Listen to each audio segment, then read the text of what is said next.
Hello, booktube, and it is a smasher of a day today in the UK. It is boiling. That's why I've got such a red face going on at the moment. I've been in the back garden pulling up all the weeds. Obviously, no sunblock, so I've been fricasseed. So yeah, I thought I might do another video in a kind of same flavour as my last one, picking up a more positive version. Picking 5 books that got me into non-fiction reading. It wasn't till like 2016, 17, around about there, before that I was a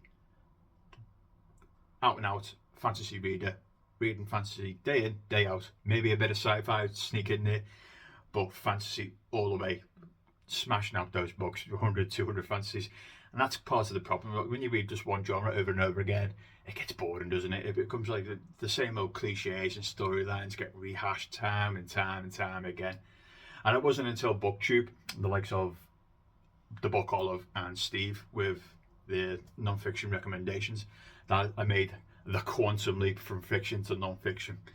So yeah, these are probably my personal 5 non-fiction books. Well, maybe dive deeper into the non-fiction universe. And I guess for you, for the person who doesn't read non-fiction, who's watching this, it depends what you like. Do you like gaming? Do you like history? Do you like science, nature? Just tons of subjects out there, and it's not like reading Wikipedia. It depends on the author's ability to get across in an interesting way information to you. I mean, it's the same with fiction, really, isn't it? So, yeah, it really depends. If you don't know where to start, chuck a comment down there. Do you know what? I kind of like Chinese history. I'm sure I'll jump in with a recommendation. I'm sure if other people as well say they might jump in and with another recommendation just to start you off. So yeah, these are 5 non-fiction books that got me into reading non-fiction.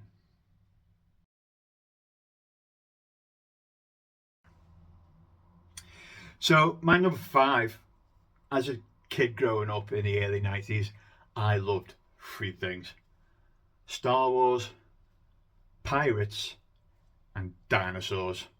Obviously because Jurassic Park. So what non-fiction book drew me into the dinosaurs?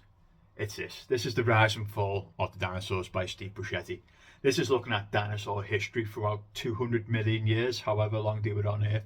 So it's looking at their origins, it's looking at their diversity, how they flourished, how they become gigantic, because they were little small things in the last extinction before, he talks about the extinction as well, what goes on the K2 event. So it's literally from when they were tiny little things up until they become gigantic, and how they died in the KT event, which is the asteroid impact. But also looks at the post asteroid strike. What's the dinosaur legacy? You're looking at chickens and whatnot, but how dinosaurs has also affected us culturally. But he doesn't also just focus on dinosaurs. He talks about current digs that are going on, new species popping up, how it's changing how we look at dinosaurs. We think of velociraptors and all that, what they look like in the movie Jurassic Park, but no, they look more like a bird.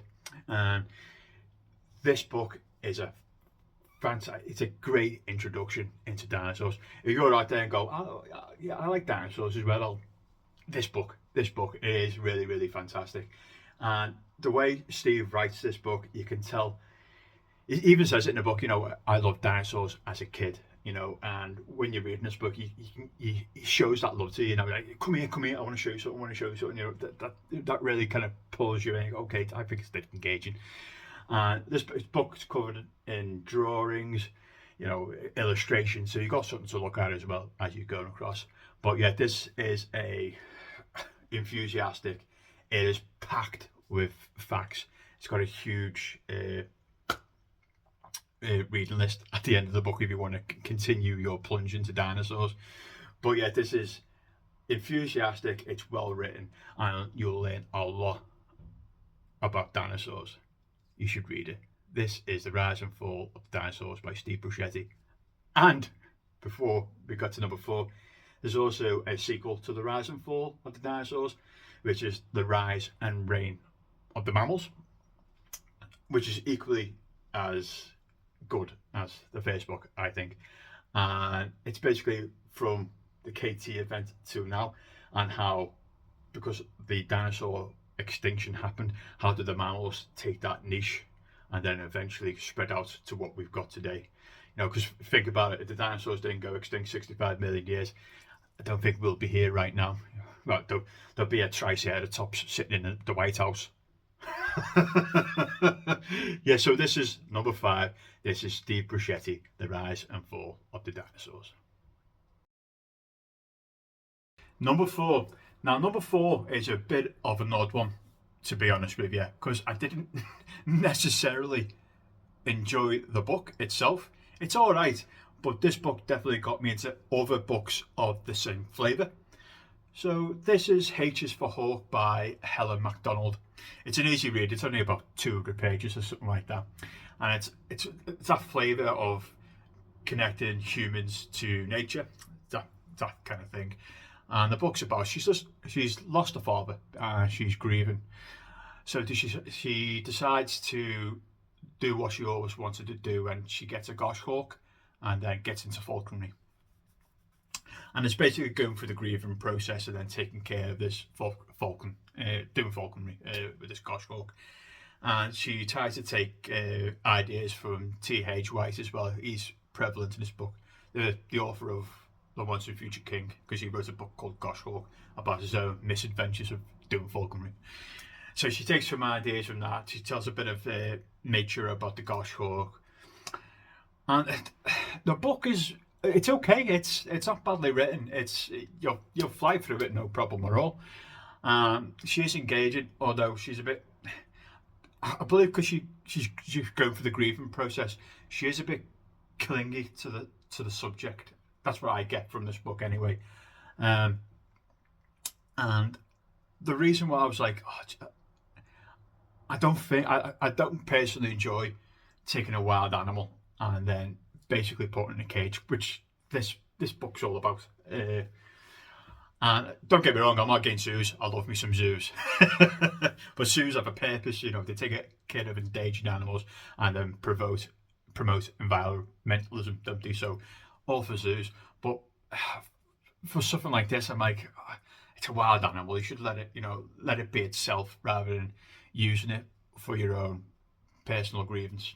That's what she's done. But this book, it's perfectly readable. And if you go on Goodreads, you know, everybody raves about it. It's a, you know, well put book. There's no like, oh god, this is dense, this is hard to get through. Like I said, you'll fly through it. It's nice, easy writing.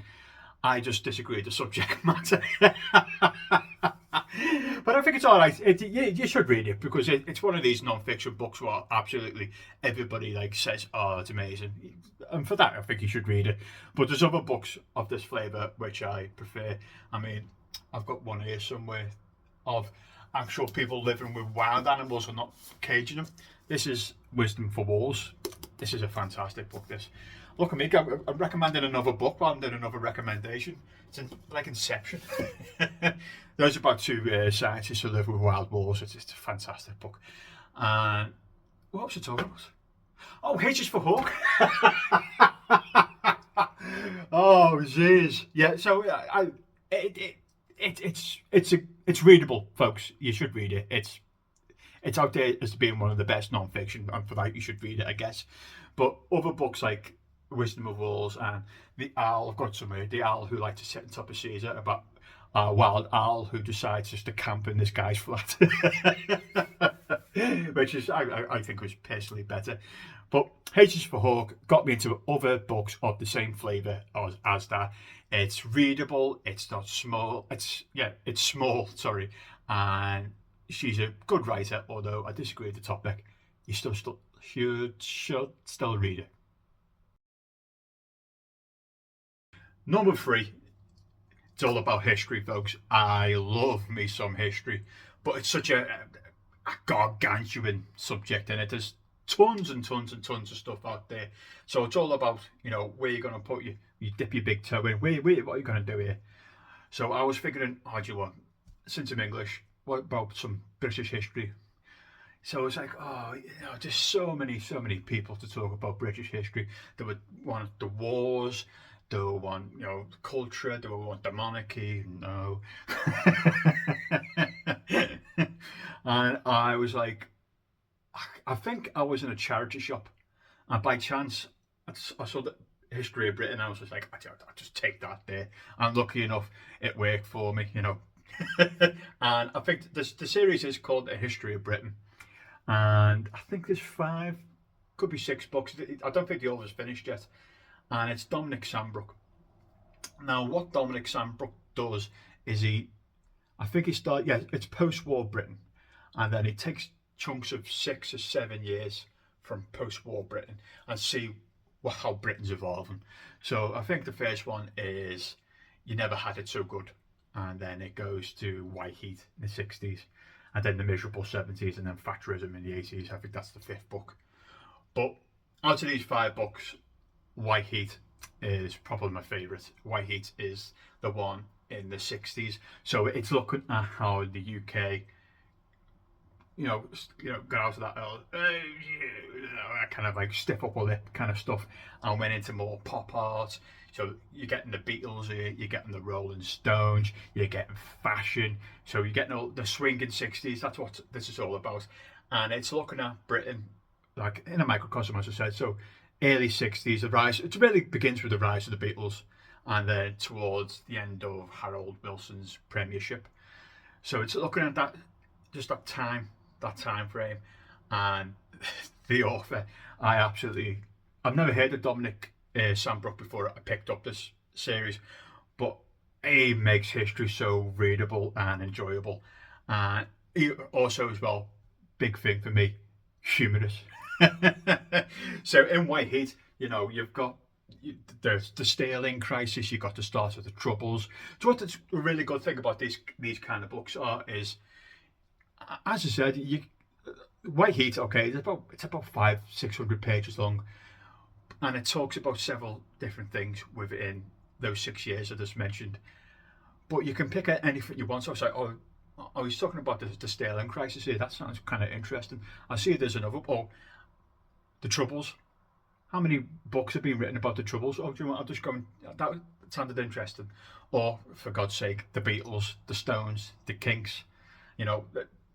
London fashion. It all started in the 60s. So you can literally pick up any of these books.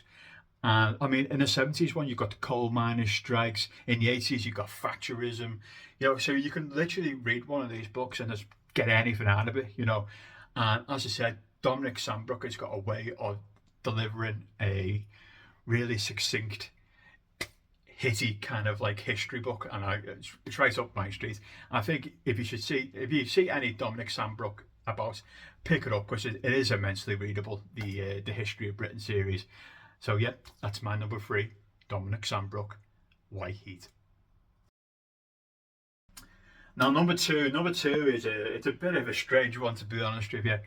When I first read this 7-8 years ago, wherever it was, I didn't think at this point I'll still be recommending it, only because the topic's conspiracy. Sorry, folks, the topic's conspiracy, and I'm like, or maybe most, if not all, conspiracies are bullshit. But I mean, because all conspiracies have got that, the hook, haven't they? Like you read it and go, ooh, yeah, I didn't know that. Maybe the king is a reptile. But this book is immensely readable. You'll get through it. I mean, my brother at the time wasn't that much of a non-fiction reader himself, and I gave him that book and he was like, oh, come on, Al, I don't like non-fiction. A non-fiction book about a conspiracy, come on. But I gave it to him and he plowed through it in a couple of days. Immensely readable. This is An Inconvenient Death by, I'm just looking over there because that's where the book is, Miles Goslett. Now I know, and I don't fully believe it myself, but that doesn't take away from this book how immensely readable it is. So if you don't know, this is Dr. David Kelly, and he was a UN's weapon inspector. And I think it was 2003. He was leaking stuff to the press to say that there was no WMDs in Iraq at all. And then Tony Blair's press people, Alistair Campbell, you know him, basically leaked it to the press that it was him who was leaking the information. So his name got out there, and after his name got out there, a couple of days later, he was found dead. So after that, you know, the initial inquiry, I think it's called the Hutton inquiry, found that he slit his wrist and committed suicide in the woods. This whole book is then looking at that assumption and then saying, did he really kill himself? You know, there's plenty of those hook things in here, like, didn't know that, oh, that sounds suspicious, to the point where Harry cut his wrists. All the assumptions that I get, because he was getting phone calls from all weird people and all that. So it's the author Miles, I think he's a journalist, and he delivers this book in such a fascinating, readable way. It's very much in the layman's. There's no density here. None of these books I've picked are dense at all. You know, they're easy reading, easy to get into books, and this one is no exception. You will find, even though you might not necessarily believe any of it, you know, but you will read it quite fast and go, you know what, I really enjoyed it. So this is An Inconvenient Death by Miles Goslet. My number one is so easy. So I absolutely adore this author and his books.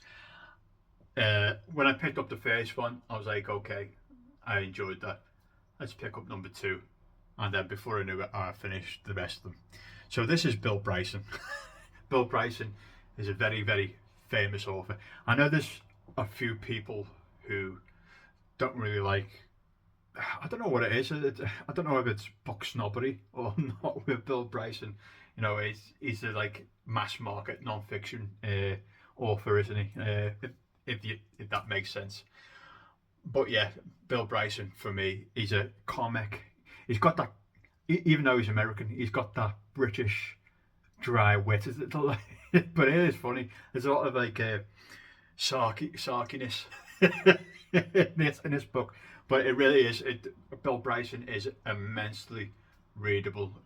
None of his books are meant to be like serious case studies on anything. It's supposed to be light reading at its finest. I love Bill Bryson. So I can't remember all the book titles without getting my other phone. So I don't think I'll go through them all because there's quite a lot. So you've got a short history of nearly everything. So even though this book was released 20 years ago, so this is basically science, what we know about the world at the point of 2002, whatever it was. So science moved on a little bit from then, but it's looking at, you know, it's genetics, pollution, cosmology, evolution, plate tectonics, bitchiness between scientists. Everything's in here, and it's delivered in the classic Bill Bryson, dry, kind of witty, sassy way. This is a really, really good one to start with. Is the second book, A Walk in the Woods, is probably his most famous one. It's when he and his friend Katz walk part of the Appalachian. They don't do all the Appalachian Trail, but they do a part of the Appalachian Trail and find out they're really, really unqualified to do it. And they meet loads of cranks, you know, on the way up there, which is funny, and wildlife, and you know, but it gets us. There's a lot of natural history in this as well, and talks about the murders on the Appalachian Trail as well. Yeah, so this is definitely, I think I'll do, my number one is going to turn to 5 Bill Bryson recommendations. So a short history near everything, A Walk in the Woods. My personal favourite is In a Sunburned Country or Down Under. This is basically a travelogue of his time in New Zealand, and it is so funny. This is so witty and so funny, and he just dry wit going right through this, how he encounters different Australians who do his head. Okay, right, another one. Do you know what? I really enjoyed The Life and Times of the Thunderbolt Kid as well. So this one is, he talks about growing up in America in the 1950s. You know, basically America was flourishing in the 1950s and what it was like to be a kid back then. And it's what I think this book has that other Bill Bryson books haven't. It's that warmth of remembering good old days and how his mum was treated him, what the community was like back then. Again, it's just witty, sarcastic humour right through this book. But this is a really good one to start with. And I'm trying to pick another one. One of his short ones is just a really quick biography of Shakespeare. It's literally about maybe 100 pages, maybe 120 pages. And it's basically given what we know about Shakespeare, and it's appallingly very, very little, up to his point where the contracts that Shakespeare signed, they were spelled differently and stuff like that. So it's one of them, you know, well, did Shakespeare write Shakespeare?